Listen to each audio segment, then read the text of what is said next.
Friends, welcome to the study Vishay. मैं चेतन Kumar. Class 12 का बेहद ही महत्वपूर्ण टॉपिक है मांग। मांग क्या है, डिमांड क्या है। किताबी भाषा में मांग का अभिप्राय वस्तु की इन मात्राओं से जो किसी निश्चित समय में निश्चित मूल्य में किसी बाजार में उपभोक्ता द्वारा खरीदी जाती है, ये मांग का परिभाषा हुआ। अब हम अपने भाषा में समझने की कोशिश करेंगे कि जब हमें किसी वस्तु की इच्छा होती है तो हम डिमांड करते हैं, तो क्या ही मांग है? नहीं। इकोनॉमिक्स के भाषा में मांग के लिए कुछ आवश्यक तत्व भी शामिल होना बहुत जरूरी है। वे आवश्यक तत्व है, सबसे पहले प्रभावपूर्ण इच्छा का होना। किसी वस्तु का हम डिमांड करेंगे तो इस डिमांड में सबसे पहले हमको प्रभावपूर्ण इच्छा होना चाहिए। इच्छा के साथ साथ संसाधन भी होना चाहिए। हम इच्छा कर रहे हैं कि हम कार खरीद रहे हैं, एकदम पूर्ण रूप से एकदम जरूरी है। प्रभावपूर्ण इच्छा की कार खरीदेंगे, लेकिन कार खरीदने के लिए मेरे पास संसाधन का होना बेहद जरूरी है।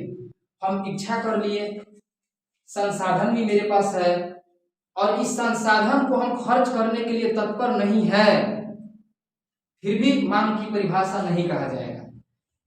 इस खर्च करने के तत्परता के बाद एक निश्चित कीमत होनी चाहिए, और कीमत के साथ साथ एक निश्चित समय भी होना चाहिए। जैसे हमें इच्छा है कार खरीदने के लिए, इच्छा कर लिए, प्रभावपूर्ण इच्छा है।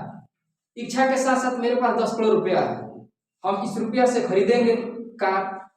इच्छा हो गया, संसाधन हो गया। संसाधन के साथ साथ उसको खर्च करने के लिए तत्परता होना चाहिए। अब सोच, इच्छा है कि कार खरीदेंगे, कार खरीदने के साथ साथ संसाधन भी है, अब पैसा खर्च ही नहीं कर पा रहे हैं, फिर भी मांग की परिभाषा नहीं होगा। पैसा खर्च करने के लिए भी तैयार है, लेकिन जिस वस्तु की हम डिमांड किए हैं उस वस्तु का कीमत फिक्स होना चाहिए। जैसे कार खरीदने जाएंगे तो कार का भी कीमत फिक्स हो जाना चाहिए। फिक्स होने के साथ साथ एक हम निश्चित फिक्स करेंगे कि हम जाएंगे इस दिन के टाइम को, इस समय को हम कार खरीद लेंगे। अब ये नहीं कि सब चीज हो गया, आपके पास इच्छा हो गया, संसाधन हो गया, खर्च करने के लिए आप तैयार हैं, निश्चित कीमत हो गया, लेकिन टाइम फिक्स नहीं है, कर लेंगे, खरीद लेंगे। अब खरीदिएगा कब? 100 वर्ष के बाद? नहीं। इसके लिए आपके लिए एक निश्चित समय भी फिक्स होना चाहिए, तब जाकर मांग की परिभाषा कहलाएगा। मांग की परिभाषा में 3 चीजों का होना बहुत जरूरी है। पहला, निश्चित समय, निश्चित मूल्य, और उपभोक्ता या क्रेता। अगर आप मेंशन करके लिख रहे हैं तो मांग का परिभाषा हो सकता है जो ऊपर मेंशन किया गया है। अब हम समझेंगे मांग के नियम, लॉ ऑफ